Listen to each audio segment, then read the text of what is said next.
Kombinasyon ni Jeric, oh. Triple kombinasyon, oh. Plano, oh. Adios. Pagkalamig bumalan. One foul na si Dakoy-Koy, mga idol. Tingnan natin kung makatama si Dakoy-Koy, ha.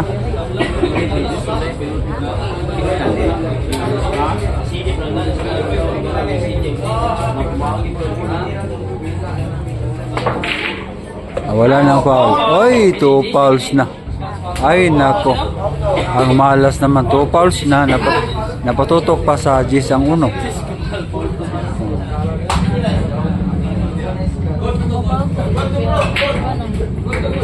Napatutok ang uno sa Gis.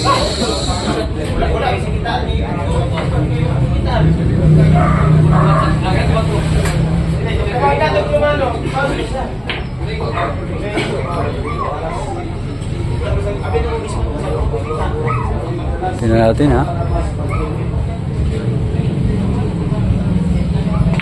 Ay! Prepare,